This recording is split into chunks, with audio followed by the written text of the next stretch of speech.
Bonjour à toutes et à tous. Alors soyez les bienvenus dans ce nouveau direct organisé par la Fondation UVED dans le cadre des deux MOOC qui sont actuellement ouverts, c'est-à-dire le MOOC sur le thème des arbres et le MOOC sur le thème de l'océan. Je vous rappelle que cet événement fait partie d'une programmation, deux programmations donc au pluriel, dont vous pourrez retrouver les dates, les thèmes, les intervenants dans la partie du cours intitulée Direct, que vous pouvez trouver dans les deux MOOC, bien sûr. Et vous y trouverez également les enregistrements des précédents événements. Alors, nous avons aujourd'hui le plaisir d'accueillir Nadia Méziane, qui est professeure du Muséum national d'histoire naturelle, ainsi que Nathalie Deliou, qui est fondatrice d'Esprit Nature. Et Nadia et Nathalie vont nous proposer des retours d'expérience sur les aires éducatives, qui sont des dispositifs qui concernent aussi bien l'océan que les écosystèmes terrestres, comme par exemple les forêts ou les fleuves. Alors, beaucoup d'entre vous sont familiarisés avec ces directs, mais par précaution, je vais quand même en rappeler le principe. Une présentation d'une trentaine de minutes, suivie d'un temps d'échange de 20 à 25 minutes. Alors, sur la base des questions que vous pourrez poser aux intervenantes, non pas en prenant la parole à l'oral, mais en utilisant le chat, donc l'espace discussion de ce webinaire. Et ma collègue Delphine et moi, eh bien, nous relayerons vos questions à nos intervenantes. Entrons à présent dans le vif du sujet. Nadia et Nathalie, bonjour. Bonjour. Alors merci beaucoup d'avoir accepté de participer à ce nouveau direct et comme le veut la tradition, je vais rapidement vous présenter. Alors Nadia, vous êtes professeure donc au muséum, comme je l'ai dit précédemment, et vous travaillez à la station marine de Concarneau qui se trouve en Bretagne. Vous êtes une spécialiste de biodiversité marine, notamment des échinodermes, et vous vous intéressez également beaucoup à la démarche biomimétique. Mais, et c'est important par rapport au sujet du jour, vous êtes très impliqué dans la transmission des connaissances scientifiques. Alors en témoigne votre engagement sans faille dans le MOOC Océan, mais aussi, et c'est le thème du jour, dans des dispositifs éducatifs relatifs à l'océan. Nathalie, quant à vous, vous avez travaillé pendant longtemps dans la protection de l'environnement et vous avez fondé Esprit Nature, qui est une entreprise d'études et d'éducation à l'environnement.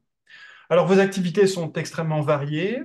Ça peut aller de la réalisation de suivi naturaliste à l'accompagnement de scientifiques pour faire de la médiation scientifique, pour la mise en place de projets de sciences participatives, ou encore, et pour faire le lien avec le direct de ce jour, l'implication en tant que référente dans des projets d'aire éducative. Alors, chères auditrices, chers auditeurs, je vous invite à bien vouloir couper vos micros. Je vois que tout est bon et que nous allons pouvoir commencer. Nadia, Nathalie, je vous laisse la parole et je vous dis à tout à l'heure pour le temps d'échange. Merci. Merci Vincent. Merci. Du coup, on va vous faire un vrai duo et on n'a pas répété. Et eh bien, je vais commencer par prendre la parole et puis Nathalie interviendra en vous faisant un petit rappel, si ça veut fonctionner, bien sûr. Pourquoi ça fonctionnait tout à l'heure et que ça ne veut plus? Voilà. Euh, et on va virer ça. Sur ce que sont les aires éducatives. Alors, quelle est l'ambition de ces aires éducatives? Excusez-moi. C'est faire en sorte que le plus grand nombre d'élèves possible puissent passer au cours de leur scolarité par un dispositif type aire éducative.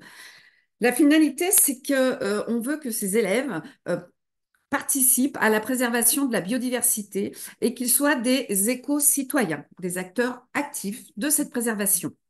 Et ce dispositif, en fait, va permettre de connecter les enfants avec la nature. On sait que de nos jours, ils ont plus de connexion avec le monde virtuel qu'avec le monde réel. Et ces aires éducatives, eh bien, reconnectent les enfants au vivant, leur permet de mieux appréhender le vivant et de comprendre la fragilité de ce vivant et les enjeux de sa préservation. Comment ça se passe? Eh bien, dans la pratique, cette initiative, elle est portée par trois ministères. Alors, j'espère que ce sont les derniers, hein. Celui en général de l'enseignement, des transitions écologiques et celui des Outre-mer. Pourquoi celui des Outre-mer? Bah, il faut savoir que les aires éducatives partent des Outre-mer à l'origine. Et puis, c'est mis en œuvre par l'OFB. L'objectif, c'est de développer et d'adapter ce concept, et puis c'est de créer les conditions d'un déploiement large dans une dynamique de partenariat avec les acteurs des territoires. Et nous, on va se placer plus particulièrement dans le territoire du Finistère, qui est j'allais dire, le territoire de Nathalie. Voilà, notre terrain de jeu. Voilà. Et ça ne veut pas passer. Alors, comment on définit une aire éducative? Alors là, on a pris la zone marine, littorale ou terrestre, hein. C'est géré de manière participative par les élèves d'une école, d'un collège ou d'un lycée. Et c'est une démarche éducative de sensibilisation, comme on l'a dit, hein, à la connaissance et à la gestion d'un bien commun. Quels sont les trois maîtres mots de ces aires éducatives? Eh bien, c'est d'abord connaître. Il faut acquérir des connaissances sur le patrimoine naturel et culturel. C'est vivre, c'est-à-dire qu'on va découvrir ce territoire et on le découvre au travers de ces acteurs, hein. Nathalie, très souvent, En lien avec différents. En fait, c'est d'évaluer les acteurs qui fréquentent cette aire éducative et puis après de les rencontrer. merci. Et puis, c'est transmettre. Ça, c'est aussi un des grands principes de ces aires éducatives. C'est de transmettre les avoirs, ces savoirs que les élèves ont acquis euh, au plus grand nombre. Hein, souvent dans leur école proche, hein, autour des élèves de l'école, et puis ben, ensuite les parents, et puis la commune, et des fois ça va à la communauté de communes, et même à l'échelle de la région, parce qu'il peut y avoir des échanges, ou national, hein, des échanges aussi entre les aires éducatives. Alors, et oups, il me semblait qu'il y avait un petit plus. Donc, quels sont les établissements qui sont concernés? Eh bien, au départ, c'est une démarche qui est partie de l'école primaire et on voit que dans le Finistère, c'est de 2017.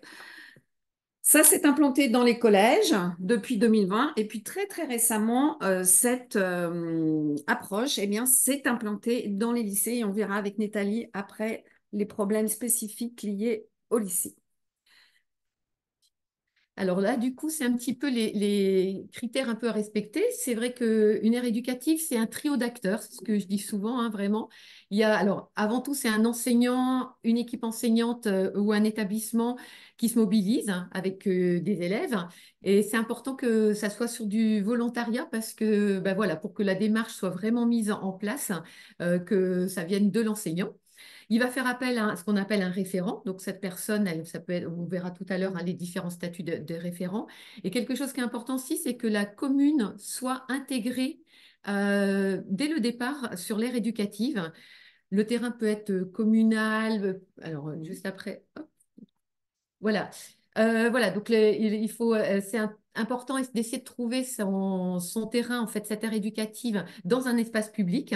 Et quand c'est le cas, du coup, d'avoir la commune tout de suite comme partenaire. Alors, ça peut être via des conseillers municipaux ou bien les techniciens de cette commune. Alors, c'est surtout vrai pour les aires terrestres, parce Oui, que oui. les aires marines, en général, le littoral n'est pas un bien privé. Voilà, mais souvent, ça va être le conservatoire du littoral, ça peut être le département qui va être le partenaire dans ce cadre-là. Alors, les financements, parce que c'est quand même le nerf de la guerre, Nathalie, on sait qu'au départ, il y a le OVFB, mais ensuite, quel type de financement on peut avoir? Alors, du coup, souvent à l'échelle pour les écoles primaires, ça va être les communes. Donc, on va avoir des financements directs par les communes. Ensuite, à l'échelle d'un collège, ça va être plus le département. Mais souvent, c'est un petit peu compliqué. Et ils vont souvent faire appel, les collèges avec lesquels on travaille, là, font souvent appel aussi à des projets parallèles qui intègrent l'ère éducative dans ces projets-là. Je pense à, par exemple, sur les aires marines éducatives, il y a un parcours maritime et souvent on intègre les projets de l'aire éducative dans ce type de parcours-là.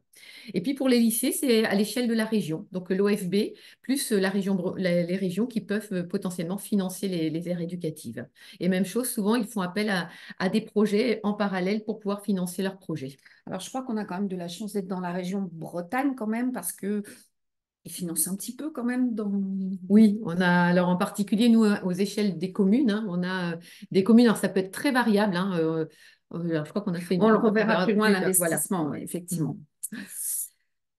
Alors, en termes de méthodologie, voilà, très, très rapidement, il y a différentes étapes et Nathalie va les décortiquer après de façon plus précise et va vous mettre les points de vigilance. Donc, voilà, on voit très, très rapidement. Ce qui est important de mettre en évidence, c'est que ces aires éducatives se basent quand même sur de la transversalité, hein, Nathalie? Oui. Complètement, en fait, hein. On se rend compte, par exemple, sur une aire terrestre éducative d'un collège, c'est une professeure d'anglais qui porte l'aire éducative. On pense souvent aux enseignants d'SVT, mais là, non, c'est une enseignante d'anglais. Et l'autre enseignante qui est très investie, c'est une enseignante d'histoire géo.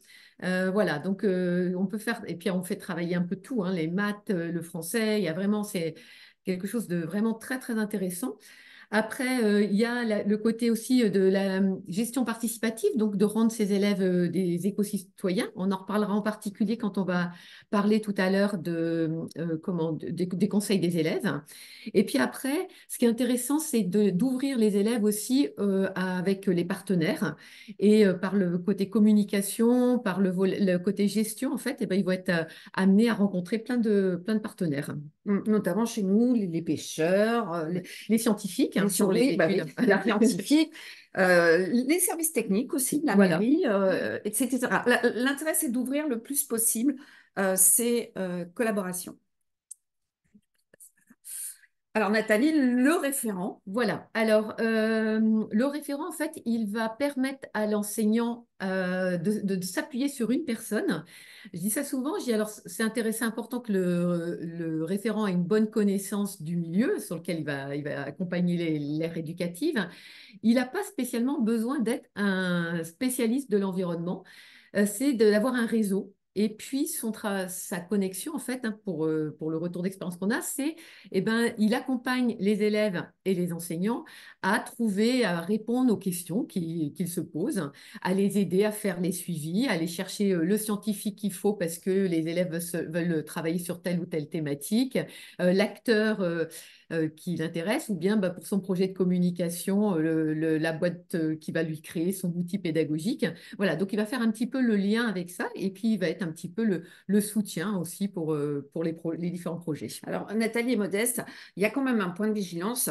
Le référent doit quand même avoir des compétences scientifiques puisqu'il est quand même à l'interface entre l'enseignant, les élèves et tout un monde, dont des scientifiques. Et c'est lui qui va quand même apporter aussi la connaissance du milieu. Voilà, bon, effectivement, oui, moi je fais pas mal d'interventions, mais j'essaie de montrer aux élèves que bah, il faut aller aussi chercher ailleurs, hein. Voilà, moi j'ai pas toute la connaissance et bah, du coup je les amène souvent à se dire bah oui, je pense on avait repéré une espèce que, bah, alors moi je la connaissais, mais on se dit bah, tiens, les élèves la connaissaient pas, mais qui peut nous renseigner? Et puis bah, on a écrit 2, 3 courriers à différentes structures pour aller chercher des informations sur cette espèce-là. Et voilà, moi j'avais prévenu les personnes auparavant qu'ils allaient avoir ce courrier-là pour qu'ils se préparent à intervenir avec des élèves de CM1. Donc, un petit résumé des interactions en fait entre les professeurs, les enseignants et les référents. Voilà, donc ce qui est important, hein, donc l'intégration des activités dans le programme scolaire, ça va être l'enseignant qui va être sur cette partie-là. Et donc le référent, ça va être plus donc bah, l'appui technique et scientifique, comme le disait Nadia tout à l'heure, hein, bah, lors des sorties, aide aux enseignants, par rapport au programme aussi. Alors quelque chose hein, pour le référent, c'est vrai, et même pour l'enseignant, hein, en fonction des thématiques des élèves, on ne sait pas toujours ce qu'on va faire à la sortie suivante, hein, comme c'est les élèves qui décident. Tout l'aspect encadrement des enfants et des sorties, hein, la mise en place des sorties, elle se fait, c'est l'enseignant qui est le responsable. Par contre, donc, tout ce qui est matériel sur le terrain, l'accueil dans des différents locaux et tout ça, c'est plutôt le référent, aller chercher les structures où les élèves peuvent être accueillis. La préparation des activités sur le terrain, ça se fait en duo enseignant et référent, et avec le référent qui a souvent aussi le matériel technique. Toutes les animations, les travaux en classe. Quelque chose qui est intéressant aussi, c'est de faire du lien des fois avec On n'a pas toujours le matériel qu'il faut pour faire un petit peu de suivi de labo.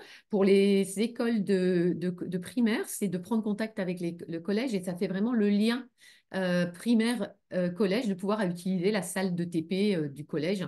C'est ce qu'on a fait, ce qu'on fait régulièrement hein, avec des écoles. Et puis bah, la coordination avec les référents et la collectivité, hein. Et donc le référent, comme je vous le disais tout à l'heure, va chercher les intervenants pour répondre aux questions des élèves en duo avec l'enseignant. Voilà, souvent ça se passe très très bien, mais il y a quand même quelques petits points de vigilance. Et d'après ton expérience, hein, peux-tu nous dire quels sont ces points de vigilance? Alors, on se rend compte que pour les lycées, par exemple, c'est un petit peu compliqué parce que souvent, ils vont être plus dans par rapport à leur programme scolaire. Et donc, c'est vrai qu'ils ont plus de connaissances. Et du coup, il y a un petit peu moins d'appui sur le référent. ils ont pas trop, ils ont l'habitude d'être très autonomes, donc ils viennent pas spécialement chercher le référent. Donc ça, ça arrive assez souvent. Et puis, ce qui est bien aussi, c'est d'avoir un projet qui va être sur l'ensemble de l'établissement. Il suffit, par exemple, qu'un enseignant parte en retraite, qu'il y ait une mutation, et ben, ça peut faire que une aire éducative, ben, voilà, peut capoter un petit peu. Ça peut Ou être un entrer petit en peu, dormance. voilà, ou entrer en dormance. Voilà. Donc ça, c'est quelque chose aussi où il faut être vigilant. Donc de passer le relais quand on sait qu'il va y avoir des changements, par exemple, ou bien de faire un projet plus global. Voilà. Et puis alors, ce qui est important aussi, et ce qui, nous, on l'a fait là sur le lycée sur lequel on travaille, hein, on a mis en place des temps vraiment dédiés à l'ère éducative. Donc, c'est simplement sur le temps qui sert aussi pour faire où les élèves de lycée là ont leur temps de devoir. Et on sait que c'est 2 heures le lundi de telle heure à telle heure et 2 heures le mardi de telle heure à telle heure. Et c'est là qu'on a nos temps d'ère éducative. Mais c'est intéressant d'avoir ces temps dédiés là pour ne pas prendre sur l'emploi du temps général, parce que c'est très compliqué, surtout au niveau lycée. Oui. Et même au Au collège, collège, oui, oui. effectivement. Il n'y a qu'en primaire où on a cette souplesse, et ça se ressent d'ailleurs, hein, dans la gestion des aires éducatives. Oui, tout à fait. Alors, excusez-moi, mais voilà, on est obligé de passer par la souris et c'est moins fonctionnel. Alors, on a vu que l'étape importante et qui était au centre de toute cette méthodologie, c'était quand même le conseil des élèves. Et donc, bah, ça se prépare, ça se met pas en place n'importe comment. Et j'allais dire, pour que ça fonctionne bien, eh bien, il faut avoir certaines règles en tête. Donc, Nathalie, pour toi, comment un conseil des élèves peut bien se mettre en place et quel type de conseil on peut mettre en place? Alors en fait, nous, on a 2 types de conseils. Ça va dépendre si on travaille à l'échelle d'une classe par établissement ou si c'est un établissement complet, hein, ce qui arrive dans les écoles primaires, par exemple. Alors, avec l'enseignant, il y a une préparation à faire, hein. Donc, on nomme des élèves qui vont être, il va y avoir le président adjoint, le secrétaire adjoint.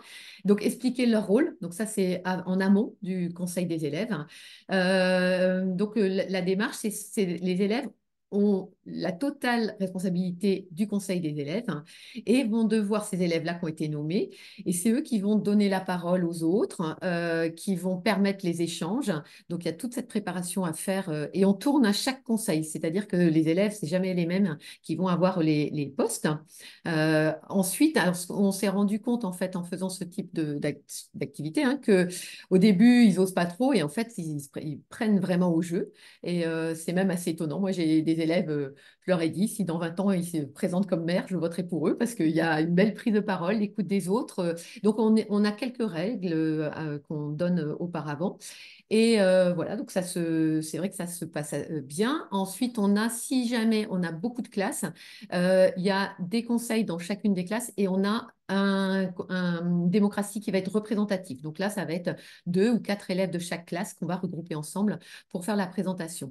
Alors, c'est là où en amont de ces conseils aussi, on leur donne des petites fiches. Moi, je fonctionne beaucoup avec un système de coupons où ils ont déjà à réfléchir à qu'est-ce qu'ils ont envie de faire, qu'est-ce qu'ils veulent améliorer, qu'est-ce que les idées qu'ils ont à développer quand le projet est déjà lancé. Donc tout ça, c'est préparé en amont. Et le jour du conseil, on fait un petit peu la synthèse de leurs propositions et on vote. Et pour le vote, l'enseignant, le référent et les invités, parce qu'il peut y avoir des conseils élargis.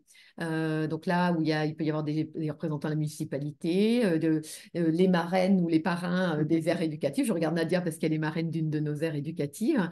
Il peut y avoir aussi des invités particuliers sur une thématique, hein. Je pense, on a travaillé sur un projet où il y avait à faire un outil. Et ben, la boîte de communication est venue présenter et le choix des couleurs et tout ça a été réalisé en conseil à des élèves. Voilà, donc ça dure 1 heure en général. 1 heure, c'est bien au niveau du temps. Et voilà, c'est quelque chose qui fonctionne bien, mais il faut le préparer en amont. Et voilà, et moi qui ai participé en tant que marine, effectivement, le résultat de ce conseil est bluffant. Les élèves sont très bien organisés, chacun connaît son rôle et on aimerait avoir un peu plus ça dans, bon, on va pas faire de politique, mais... Oui, juste pour compléter ça, ce qu'on s'est rendu compte, c'est que beaucoup d'élèves qui sont passés par les aires éducatives rentrent dans les conseils municipaux des jeunes, dans les collectivités ensuite. On a pas mal d'exemples sur plusieurs des communes, hein. On intervient sur 6 communes au total, parce que je dis on, puisque sur certaines écoles, je suis référente avec d'autres structures.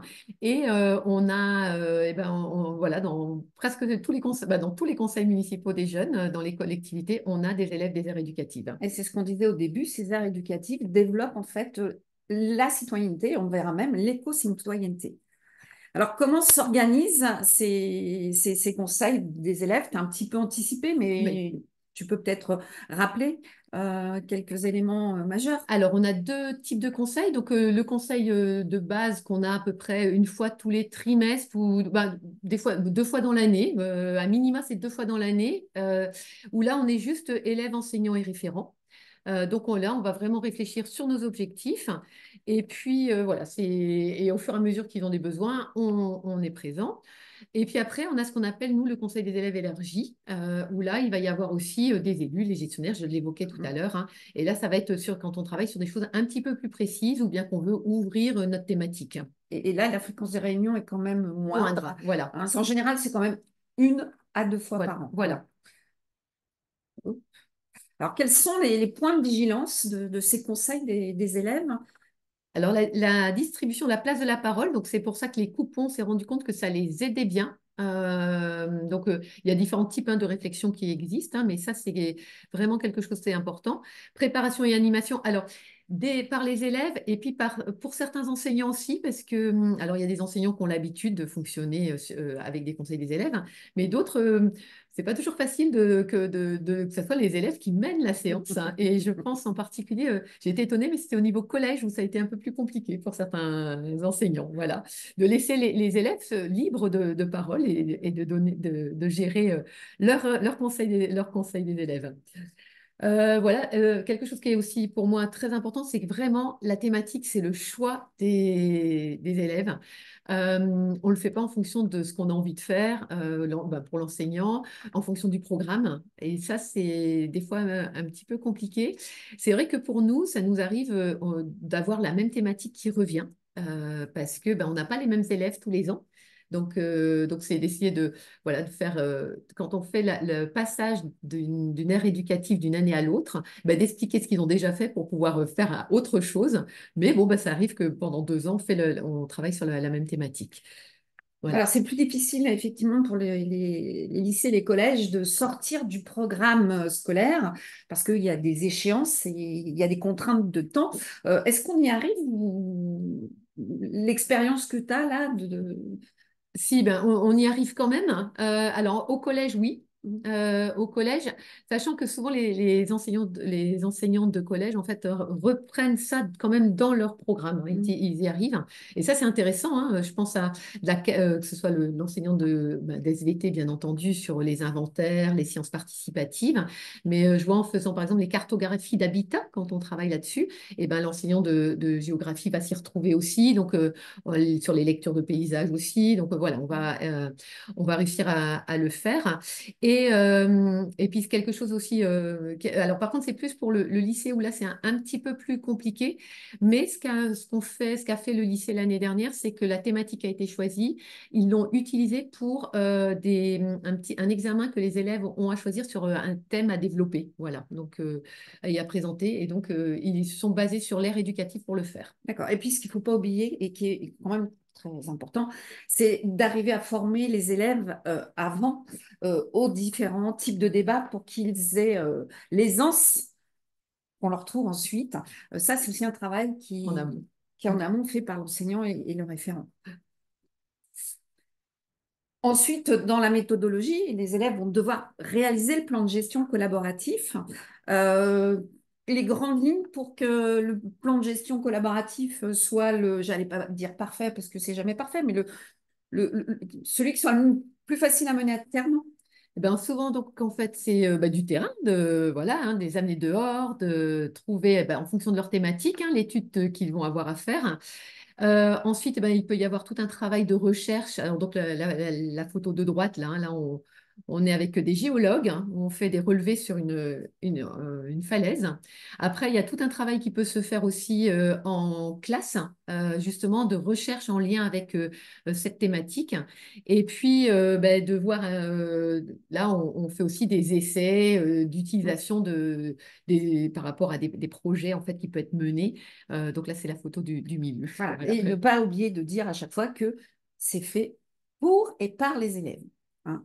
Le rôle de l'enseignant et du référent, c'est de bien être là en support. Une étape importante, hein, dans cette méthodologie, c'est d'évaluer ce projet d'aire éducative en fonction du programme scolaire. On en a parlé tout à l'heure. C'est plus difficile en fait pour les lycéens. Oh, Voilà. pardon. Après, l'investissement des collectivités, Nathalie, comment tu l'as perçu, comment tu le ressens Voilà, au donc quotidien? là c'est sur l'aspect financier, on revient sur le nerf de la guerre. Au niveau des communes, on a vraiment, donc moi, nous on a 5 communes différentes, on a des investissements, les 5 sont complètement différentes, sont différents. On va avoir des communes qui sont très investies, c'est-à-dire qu'ils vont, donc il y a bien sûr, il y a la base de l'OFB, hein, de financement de l'OFB, et après, vont poursuivre en fait les financements du référent, peuvent fournir des financements pour les déplacements, pour la création d'outils pédagogiques ou d'outils de communication pour les élèves. Donc nous, c'est le cas par exemple de la ville de Concarneau qui fait vraiment un effort très important. Après, on a des collectivités où ça va être une participation égale à celle de l'OFB. Donc, mine de rien, ça double quand même la participation de l'OFB. Et puis, on a des communes où il n'y a pas de financement. C'est les APE qui vont compléter les sorties réalisées par APE, tu nous les rappelles? parents d'élèves, hein, voilà, les associations de parents d'élèves, hein, qui vont financer les projets, qui vont compléter, pardon, le financement de l'OFB. Au niveau du département, pour nous, on a un petit peu de mal à lever des fonds spécifiquement sur les aires éducatives pour le moment. Donc, on espère, là, malgré les baisses de financement, voilà, on a relancé cette année, mais on n'a pas encore eu les résultats. Et pour l'instant, la région, on n'a pas eu de financement.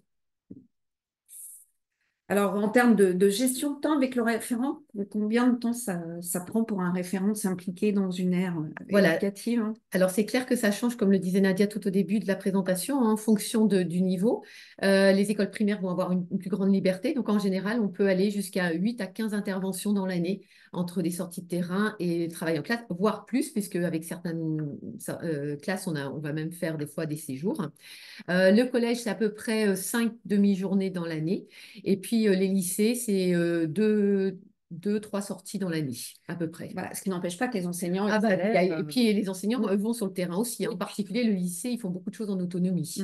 continuent. Alors, là, on va présenter, pardon, quelques projets.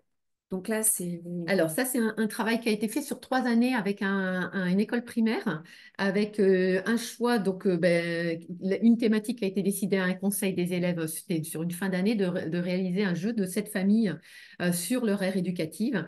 Alors ça a été très long parce qu'après, ils ont fait des petites fiches pour chacune des familles qui représentent les différentes espèces, mais aussi les milieux naturels. Et ils ont tout fait et c'est là, par exemple, c'est sur ce projet-là où on a la personne de la boîte de communication qui est venue à un conseil des élèves parce que le design de la boîte, vraiment tout a été fait par l'aire éducative. Et c'est un projet qui a été financé par les parents d'élèves, hein, du coup, le financement. On a aussi très souvent ce genre de carnet. Tu veux Voilà, donc là, c'est ce qu'on appelle les carnets de curiosité. Donc ça, c'est la ville de Concarneau qui a fait une espèce de petite collection réalisée par les aires éducatives.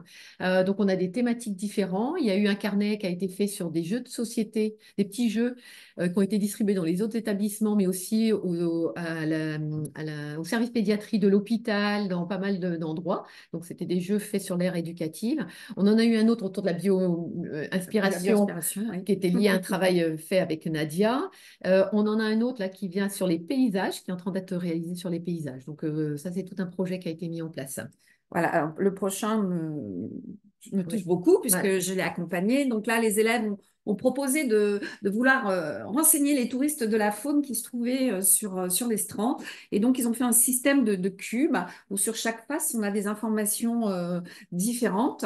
Là où en haut à droite, ils présentent le projet à la presse, hein, puisque la presse est venue le jour d'inauguration. Et les élus. Et les élus, et c'est Concarneau, la commune, qui a financé l'ensemble. Ce qu'il y a d'intéressant, c'est que je retourne régulièrement voir, et les gens s'arrêtent Ah oui. vraiment pour regarder, et il y a une vraie sensibilisation des locaux, mais aussi des touristes. Et juste il a été fait aussi à partir de matériaux du Oui, c'est Kerlin. vrai. Et les élèves avaient été, parce que c'est du matériau Biosourcé. biosourcé, qui est fabriqué à Concarneau. Et ils avaient été visités en amont. C'est eux qui ont eu l'idée de le faire aussi, hein. Ils avaient été visiter cet endroit-là où c'est fabriqué. Et là, comme on le disait dès le départ, ça ouvre sur plein de métiers, sur plein de façons de faire. Alors, les retombées, on en a parlé tout au long, hein, c'est de l'éducation et de la sensibilisation. C'est une approche concrète de l'éducation à l'environnement. Ça développe des compétences, vous l'avez vu dans le film. Ils savent observer, ils sont capables de retranscrire, et c'est étonnant. Moi, après, j'en retrouve en cinquième, quatrième, et ils ont gardé tous ces acquis-là. Et c'est une mobilisation des acquis dans les différentes disciplines. Alors, c'est aussi par rapport à la préservation des écosystèmes, hein, parce que ils sont les acteurs, les futurs acteurs, et puis ils pratiquent, ils sont sur leur territoire. Hein. Donc, justement, c'est pour des pratiques durables à encourager, la protection des habitats, et puis une connexion renforcée, du coup, même au niveau des gens, des personnes tout autour. Hein. Et on l'a dit tout au long, hein, une implication citoyenne, voire éco-citoyenne. Ce sont vraiment des ambassadeurs des océans ou de Du la milieu Terre, terrestre. du milieu terrestre, et ce sont des vrais porte-parole. Alors, pour conclure, oh, bah non, vous ne l'aurez pas, j'ai pas la diapo. On vous le dira oralement, il y a, pour ceux que ça intéresse, possibilité au niveau national, d'avoir de la documentation. Hein, donc, bien entendu, l'OFB a tout un réseau. Il y a un wiki. Voilà. Je pense que parmi vous, il y a peut-être des personnes qui sont déjà référents d'aires éducatives ou enseignants. Et vous avez donc un réseau, un wiki. Il y a un Facebook aussi spécifique pour les aires éducatives. Hein. Donc, n'hésitez pas à vous rapprocher de l'équipe de l'OFB, donc l'équipe de François Morisseau, pour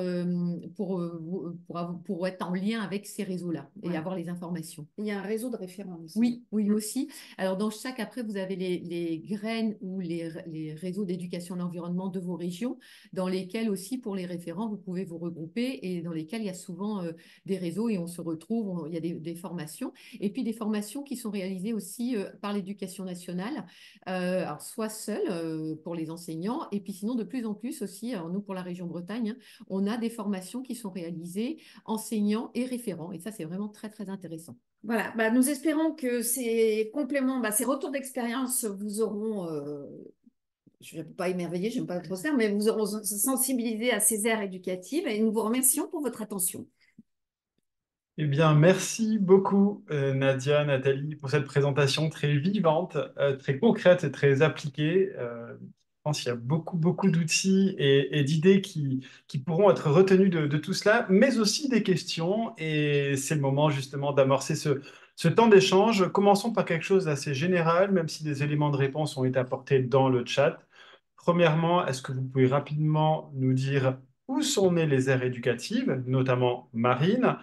Et ensuite, est-ce qu'il y a une carte qui répertorie actuellement les aires éducatives? Et si on va un peu dans le détail, est-ce qu'on observe des disparités entre les territoires, entre les aires, par exemple, marines, terrestres, fluviales, etc. Voilà, où sont nées les aires? Alors, effectivement, c'est aires marines éducatives, hein, la première fois. C'est né aux Marquises. Sont des élèves d'une école primaire qui assistaient à une conférence de scientifiques qui venaient de faire une campagne océanographique au large de leurs eaux. Hein. Très régulièrement, quand on part en campagne scientifique, on fait un rendu aux habitants pour qu'ils prennent conscience de la biodiversité de leurs eaux. Et les enfants ont été très sensibilisés à cette biodiversité, et ils se trouvaient en face d'une baie, et ils ont décidé d'eux-mêmes de gérer cette baie. Et c'est de là qu'est parti ce concept qui s'est étendu effectivement à l'ensemble du territoire, qui s'étend même à l'international maintenant, qui s'est étendu dans un second temps aux aires terrestres. Et puis là, c'est tout nouveau pour le fluviatile. Alors, pour les autres questions, je vais laisser Nathalie prendre la parole. Est-ce qu'il y a un répertoire? Oui, alors sur le site de l'OFB, vous avez une carte, hein, où là, vous avez toutes les aires éducatives qui sont représentées. Voilà. Ensuite, l'autre partie, c'était sur alors par rapport au financement, Oui, effectivement, on l'a évoqué hein, pendant la présentation, c'est disparate en fait en fonction oui. des collectivités. Voilà. C'est clair que quand on a des toutes petites communes qui n'ont pas beaucoup de budget, c'est des fois un petit peu compliqué, alors que des villes un peu plus importantes vont avoir un budget à dédier qui sera plus intéressant, plus important sur les aires éducatives. Et après, il me semblait qu'il y avait une question sur non, Un peu la distribution, un peu entre les territoires. Est-ce qu'au niveau marin, Alors, terrestre, est-ce que... ouais, comme ça a commencé sur les aires éducatives marines, sur les aires marines, du coup, il y en a plus pour le moment. Mais là, en ce moment, hein, on voit, nous, on a de plus en plus d'aires terrestres éducatives aussi, à se mettre en place. Et puis les aires fluviales. Et ce qui est très intéressant, c'est ce lien terre-mer qui existe, hein, qu'on peut faire au niveau des aires éducatives. Donc, on l'a fait là, dernièrement sur des échanges, en fait, entre des aires terrestres et les aires marines, justement, pour faire ce lien. Donc, ça, c'est vraiment intéressant. Et je pense à un exemple, tu l'évoquais au niveau, il y a une aire éducative qui est dans les Côtes d'Armor qui a mis, alors c'est cette année scolaire, ils ont lancé une aire éducative au Sénégal et il y a un lien entre les élèves du Sénégal et les élèves français. Est-ce que la participation des élèves, est-ce qu'elle est obligatoire? Est-ce qu'elle est volontaire? Et ce, alors, il y a plusieurs niveaux, donc est-ce que c'est le primaire, collège, lycée? Est-ce que c'est la même approche par rapport à ça? Alors complètement. En fait, alors donc l'aire, elle est décidée en première année, cette aire éducative avec un groupe d'élèves. C'est les élèves qui vont choisir leur site. Ce site, une fois qu'il a été choisi, donc il y a différents critères que propose l'ESB. Une fois donc la première année, souvent, elle est prise au choix du site. Quand ce site a été choisi, il doit passer au conseil municipal. On doit demander l'autorisation au conseil municipal. Donc, les élèves doivent écrire ce courrier-là. Et l'année suivante, on demande aux élèves qui arrivent, hein, est-ce qu'ils sont d'accord pour continuer le projet des élèves? Et si, alors ça ne m'est jamais arrivé qu'on me dise non. Mais si jamais ça se fait, les élèves ne veulent pas continuer, eh ben, elle se met en veille pendant une année. Voilà. Ou ça peut être une autre classe de l'établissement qui prend le relais. Mais moi, de ce que j'ai pas vu toutes les aires marines, hein, mais toutes celles que j'ai côtoyées, les élèves sont très motivés, enthousiastes et surtout impliqués. Il y a un engagement des élèves, et ça, dès le primaire, qui me stupéfait. Il faut les voir, quoi. Expliquer aux autres. On a fait, avec une aire marine près de Biarritz, on a Un amené, échange. voilà, on a fait un échange. Et c'était vraiment superbe de voir cette rencontre, ces échanges de culture. Et ils se sont aperçus que la faune, c'était pas la même à Biarritz et en Bretagne. Et du coup, il y a une ouverture là aussi qu'on ne trouve pas à l'école, ou en tout cas pas sous cette forme-là. Et c'est des élèves qu'on repère après tout le long de leur cursus. Et c'est ce que disait Nathalie, qui s'impliquent après dans l'associatif, dans le conseil municipal des enfants. Ce sont des élèves engagés. Je vais rebondir sur deux aspects. Vous avez parlé avant de temporalité. Une question toute simple. Est-ce qu'une aire marine dans un établissement, est-ce que ça a une fin ou pas? Ou ça peut être mis en pause? J'ai l'impression que c'est plutôt un relais qui est passé entre les promotions, entre les cohortes d'enfants, d'élèves. Et ensuite, sur la question de... Alors, c'est Nadia, tu parles, tu as dit à plusieurs reprises, tu as parlé des acquis en termes de compétences, de connaissances. Est-ce qu'il y a des travaux, des thèses, des rapports, des mémoires de master, des travaux universitaires qui ont suivi justement avec des indicateurs de manière assez fine les acquis ou le fonctionnement en tout cas de ces dispositifs? Donc deux questions sur la temporalité et ensuite le suivi des acquis.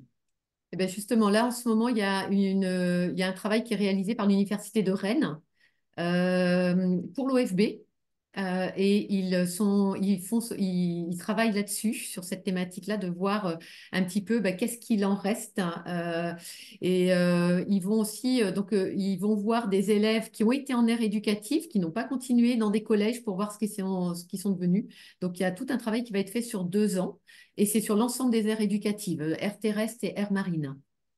Et puis pour la temporalité, jusqu'à présent, il y a toujours eu un relais de Oui. classe en classe. En tout cas, de ce qu'on connaît en Bretagne, je ne sais pas par ailleurs, mais globalement, quand une école s'engage, Ouais. Et c'est souvent le financement qui peut poser Voilà, oui, problème. voilà. Du Le- coup, D'accord. oui, voilà. S'il y a un souci, il y a une pause, c'est souvent en c'est- lien avec une problématique de financement. Et pas de motivation. Ouais. Alors, vous avez montré des exemples, mais vous avez dit un peu précédemment qu'il y avait des thématiques qui revenaient souvent. Est-ce que vous pourriez développer, peut-être nous apporter pas mal d'exemples? Là, il a été question pas mal de biodiversité à travers le petit film. Est-ce qu'il y a des déchets? On peut penser, pardon, d'autres sujets. Je pense au terme des déchets qui doit souvent revenir quand on est sur les aires marines. Est-ce qu'il y a des thématiques qui reviennent souvent? Et alors, vous avez bien dit, le but, c'est pas d'intervenir quand on est enseignant ou référent. Mais est-ce que vous orientez des fois un petit peu au moment de la décision? Comment ça se passe? Alors, en fonction des coupons que les élèves vont avoir, les idées qui sont ressorties, on fait un premier vote, hein, les grandes idées. Et souvent, en fait, après, on va faire des regroupements. Je pense, par exemple, l'école qui est allée à Bidart, leur thème c'était la falaise et le recul du trait de côte.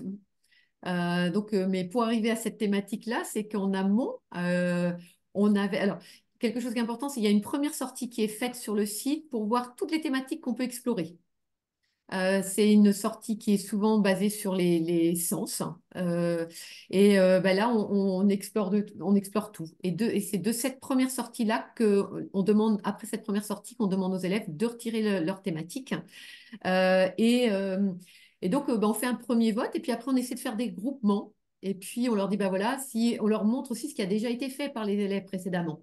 Et c'est là que c'est intéressant de garder des traces de cahiers, d'expositions, en disant, bah oui, ça, on a déjà fait. Est-ce que ce serait peut-être pas intéressant d'aller faire autre chose? Mais bah, des fois, il reste sur cette idée. Alors, nous, sur les aires marines éducatives, il y a la thématique des animaux marins Bah ça, oui. et des déchets, effectivement. C'est les deux thématiques qui ressortent très, très souvent. Et puis, sur les aires terrestres, il y a les arbres et les oiseaux. Hmm. Voilà. Aussi les mammifères. Voilà, bon, c'est un petit peu plus vaste. Et voilà, c'est les thématiques qui ressortent. Moi, j'ai pas d'expérience, par contre, sur les aires fluviales, mais c'est récent. Du C'est coup. récent. Mhm. D'accord. Euh, la question, donc le vote est l'outil qui est utilisé, si j'ai bien compris, pour prendre des décisions. S'il y a des conflits entre les élèves ou des désaccords par rapport à des thématiques, je pense que ça doit arriver. Comment est-ce que la décision se fait? Entre élèves, bien sûr, mais je pense que ce n'est pas toujours évident. Également, pour revenir sur la question des thématiques qui étaient évoquées précédemment, il y a la biodiversité, il y a les déchets, mais il peut y avoir des thématiques autour de l'occupation de l'espace qui sont un peu plus vives, surtout si on implique les acteurs autour de certaines pratiques. Est-ce qu'il n'y a pas des sujets qui deviennent un peu sensibles ensuite et difficiles à travailler? Alors, on n'a jamais eu le cas. On a même été très étonnés parce que on a une aire éducative qui est sur un site un peu sensible avec les pêcheurs plaisanciers et où ben, c'est pas aire éducative et pêcheurs plaisanciers, c'est pêcheurs plaisanciers et collectivités. Alors, quelque chose que vraiment, pour le référent, c'est surtout les élèves ne doivent pas être utilisés comme médiateurs. C'est pas du tout ça. Il faut vraiment faire attention à ça. Mais toujours est-il que nous, on y était pour rien. Le choix des élèves avait été d'aller interviewer des plaisanciers. Leur thématique aux élèves, c'était est-ce que on respecte bien la taille des espèces pêchées? Voilà. Ils ont invité le président de la société de l'association des pêcheurs plaisanciers qui est venu dans la classe, mais ça s'est passé d'une manière, c'était assez étonnant. Et j'ai aussi un retour d'expérience. Alors c'est les Bouches de Bonifacio à un conseil portuaire qui était très tendu. Donc c'était à chaque fois tendu. Et donc, il y a des élèves de l'ère éducative qui sont venus présenter leur projet sur cette commission-là, le jour de cette commission.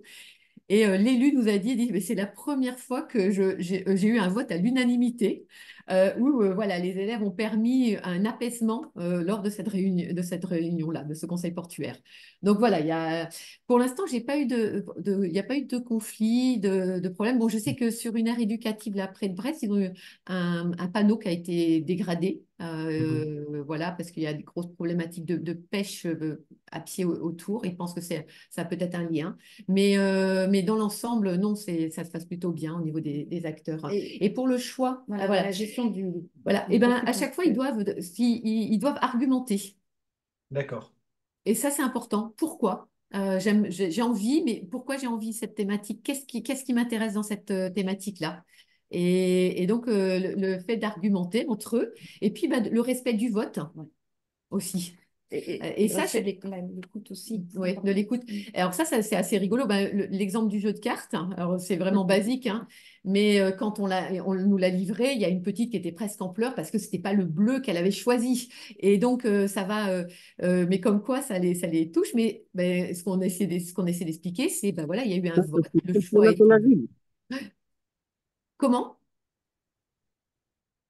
Non, je crois que Pardon, excusez-moi, c'était un micro qui était... D'accord. voilà. Voilà. Et, Donc, oui, voilà. Mais c'est le respect du vote et ça permet au niveau de la démocratie d'amener plein de choses aussi, hein, du coup. Hein. Et puis, je crois que les élèves sont conscients de l'impact qu'ils peuvent avoir sur les adultes. Moi, je l'ai déjà, c'est une anecdote que je raconte souvent, mais qui m'a marquée. Moi, quand j'ai demandé un conseil de la mère aux enfants, mais là, toutes les actions que vous proposez, vous pensez que ça va avoir un impact justement par rapport au cube? Et il y a un des élèves qui m'a dit, mais Nadia, si ce sont des petits qui disent aux grands, ça marchera. eh bien, bah, normalement, c'est le mot de la fin, ça, Nadia. Hein. Non, mais Cette on peut phrase, hein. rebondir, il y a d'autres questions, Bon, t'inquiète, oui, on peut bon, il y en creuser a d'autres d'autres. points. Bon, alors, il y a des questions encore très pratiques. Comment se fait l'impulsion? Quelles sont les différentes voies pour impulser un tel projet? Est-ce que ça peut venir d'une collectivité? Donc, bon, on a vu, ça peut venir d'un enseignant, on le devine aussi, d'un établissement, la direction qui veut. Enfin, quels sont les différents moyens, s'il vous plaît? Alors ça, j'ai eu l'exemple sur un établissement où c'était la proviseure qui voulait, c'était un collège, où c'était vraiment la proviseure qui voulait. Et on s'est rendu compte que du coup, la dynamique n'était pas du tout la même parce que les enseignants, c'était pas eux qui étaient à l'origine du projet. Donc, on a eu. Alors après, ça s'est lancé une fois que la dynamique a démarré et qu'ils ont vu comment ça fonctionnait. Mais les 2 premières années ont été difficiles. Pour moi, c'est vraiment euh, l'enseignant et un référent aussi, le duo au départ. Mhm. Une bonne explication de ce qu'est une aire éducative aussi, de la démarche, du fonctionnement. Mais voilà comment. Et je pense que, alors, ça peut être des référents ou des collectivités hein, qui vont rencontrer les enseignants et leur faire les propositions. Mais je pense aussi aux conseillers pédagogiques euh, qui permettent aussi, qui font pas mal de formations et qui peuvent expliquer la démarche. Par exemple, si on regarde la carte, hein, vous verrez autour du golfe du Morbihan, il y en a pas mal, bon, Concarneau aussi, mais je pense que parce qu'on a eu des conseillers pédagogiques qui croyaient dans la démarche et qui sont allés voir les enseignants et les enseignants sont partis, sont partis dans le projet. Et pour un enseignant qui serait à la recherche d'un référent, justement, alors vous l'avez peut-être dit, mais de qui doit-il se rapprocher? Plutôt OFB, sa commune, pour trouver les acteurs? Ben, Ou ça des- peut être, alors c'est très divers, hein, on Oui. est vraiment, c'est Oui. quelque chose, alors ça peut être des associations, Mhm. qui sont des associations d'éducation à l'environnement autour. Bon, moi, j'ai un statut d'auto-entrepreneur aussi, hein, donc mais des gens qui sont en lien avec l'éducation à l'environnement. Comme disait Nadia, je pense qu'il faut aussi une base scientifique. Donc, ça peut être alors, des techniciens aussi de collectivité type, il y a le cas hein, d'un garde du conservatoire du littoral, c'est lui qui est le référent. Donc, quelqu'un qui travaille pour la collectivité, là, cette fois-ci. Et puis après, ça peut être des scientifiques aussi de stations, qui peuvent être, je pense à Michel, ben, Michel il est dans, voilà, ou qui sont via des Ouais. associations hein, qui peuvent aussi intervenir. On est quand même, nous, en tant que scientifiques, Oui, on est plus en soutien voilà. parce que il faut être conscient du temps que ça prend quand même hein, aux référents, puisqu'on a bien vu qu'il organise toute la logistique et puis tout le suivi et puis qu'il est là en soutien. Donc, ça prend vraiment beaucoup de temps et c'est un temps qu'on n'a pas forcément nous. Mais pour répondre à la question aussi, on peut se renseigner auprès de l'OFB si on n'a pas Ouais. d'idée, si on est jeune enseignant, qu'on débarque et qu'on n'a pas de réseau, parce que l'OFB, collectivité aussi. Oui, et puis les graines ou les Oui. réseaux d'éducation à l'environnement. Oui. Et là, bah, par exemple, sur les aires marines, on est quand même plus de 120 structures en Bretagne. Dont certaines inscrites dans les référents d'aires éducatives. Donc, par ces réseaux-là, les enseignants peuvent avoir une liste en fait hein, de référents potentiels sur leur territoire. Mais ce qui est important, c'est que le binôme enseignant-référent fonctionne bien, quoi. Oui, Voilà. c'est la base, c'est le moteur. Hein. Voilà, complètement. Il y a une question qui est sur le coût d'une AE ou l'accompagnement pour un montage économique autour d'un projet pour des personnes qui savent pas trop, qui se lancent dedans. Est-ce qu'il y a des ordres de grandeur, des conseils par rapport à ça? Alors, c'est très variable en fonction Oui, des budgets hein, et puis bah, des intervenants aussi. Hein. On avait estimé au maximum pour le lancement d'une aire éducative des coûts autour de entre 5 000 et 6 000 euros. Alors ça, d'accord, c'est une estimation qu'on avait réalisée avec une conseillère pédagogique il y a quelques années. Après, bah, souvent, on parle autour de 4 000 euros. Voilà, d'accord. un C'est l'ordre de fonctionnement. grandeur pour Voilà, à voilà. peu près, hein, voilà, une fourchette. Mm. Après, il y a Euh, des référents, ben, dans certaines associations, ça va être des bénévoles, hein, mais la plupart du temps, ce sont des gens bah, comme moi qui sont salariés, du coup, hein, donc c'est une prestation qu'on réalise. Mm. Alors, je reviens aussi sur un aspect qui a retenu mon attention, c'est que les enfants doivent être préparés, voire formés avant. Et là, vous avez parlé de formation aux différents types de débats. Est-ce que vous pourriez nous en dire davantage quand vous parlez de différents types de débats? Quels sont ces types de débats? Euh, Bah déjà, on leur apprend à écouter la parole, gérer la parole, respecter l'autre. Et puis, alors on n'est jamais allé jusque-là, mais on leur explique que dans un débat, bah, par moment, ça peut pas toujours bien se passer et qu'il faut apprendre à contrôler ses émotions et revenir sur du factuel là, et argumenter sa position. mhm. On part pas sur de l'émotion. Alors, on dit pas tout à fait les choses comme ça, hein. Oui. Mais voilà, c'est gérer l'émotion et revenir sur des arguments bien factuels, voire scientifiques. Et à partir de là, eh bien, on considère qu'ils sont aptes euh, à amener des débats. Et puis après, il peut y avoir aussi, donc ça peut être très classique sous Oui. forme, voilà, on est tous ensemble autour d'une table, ça discute. Il peut y avoir des débats mouvants, il peut y avoir des formes un petit peu différentes aussi. On en a fait aussi dehors. Ça peut être bah, en salle, ça peut être dehors avec des arguments qu'on peut aller voir directement sur le terrain, ce qu'il en est, voilà, par rapport au choix potentiel. Est-ce que c'est réalisable aussi? Donc, du coup, on le voit concrètement. Mm. Pour terminer, puisqu'il est le direct se termine dans 3 minutes, deux questions qui sont peut-être des ouvertures. Est-ce que c'est un dispositif que l'on trouve ailleurs qu'en France? C'est la première question. Et deuxième question, il a été question d'élèves du primaire, de collège et de lycée, mais on l'a vu avec un temps qui est plus difficile et de plus en plus contraint au fur et à mesure qu'on est sur des enfants qui sont grands. Est-ce que c'est quelque chose qui a été testé dans le cadre, donc avec des adultes de structure ou avec l'enseignement supérieur, par exemple? Ou est-ce que là, c'est vraiment quelque chose d'imaginable pour vous? Alors pour le moment, non, je ne pense pas. Alors, moi, j'allais dire, Ah, déjà, des étudiants d'université, ils sont déjà formatés. Je sais je pas. te laisse. Ils sont formatés. Non, ce serait une idée de le faire. Alors, première question, pour l'instant, il n'y en a pas hors la France et les Outre-mer. Et les Outre-mer, ouais. Voilà, on sait que, alors je ne me rappelle plus quel pays, il y a dans l'océan Indien, ils sont très intéressés par la démarche. Et il me semble qu'il y a un pays européen aussi, je ne me rappelle plus lequel. En tout cas, la démarche intéresse et je pense que sous peu, on va avoir des aires éducatives dans d'autres pays. Bah, on a répondu pour l'autre question. Oui, oui, pour l'autre question, non. À la limite, on peut presque imaginer qu'un comité de gestion d'un site protégé, c'est presque une aire éducative, hein. Oui, Voilà. Mais ce je serait très, comprends. très bien que justement, qu'il y ait moins les intérêts privés dans Ouais. les conseils de gestion, par exemple, et qu'il y ait plus d'ouverture et d'intérêt. Voilà. Mais non, non, je crois que ça s'est pas fait. Non, non, non. Bah, le dispositif s'étale petit à petit, hein. Ça a été primaire, collège année 2020, hein.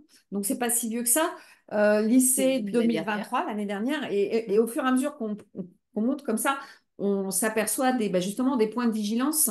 Donc, il faut que les choses soient bien rodées avant d'aller élargir plus, parce que élargir sans avoir levé tous les points, entre guillemets, bloquants, c'est aller un petit peu sur des semi-échecs, hein. Mm. Et peut-être là, une question qui vient d'être posée, la formation pour les enseignants du premier degré, pour les amener à une autonomie ou à une certaine agilité par rapport à ça. Vous l'avez peut-être dit, mais peut-être revenir dessus rapidement. Qu'est-ce qui leur est proposé aujourd'hui? Ben alors ça se fait, hein, Ouais. je sais que ici sur la Bretagne, régulièrement, il y a des formations qui sont réalisées par l'Éducation nationale pour les enseignants. Ben là, il vient d'y avoir 3 webinaires qui ont eu lieu coup sur coup là, dernièrement sur, par exemple, la réalisation des sciences participatives, comment les mettre en place sur les aires éducatives, donc où on donnait aux enseignants toutes les démarches, la gestion des conseils des élèves. Justement, si on avait un spécifiquement sur cette thématique-là. Voilà, donc ça le fait Il sur y a un le. accompagnement de. Ouais. Oui, oui, oui. Donc ça, c'est de se renseigner auprès du conseiller pédagogique de sa circonscription. Et puis en D'accord. plus, quand l'enseignant a la chance d'avoir un référent aguerri, eh bien, il a un sacré soutien au quotidien.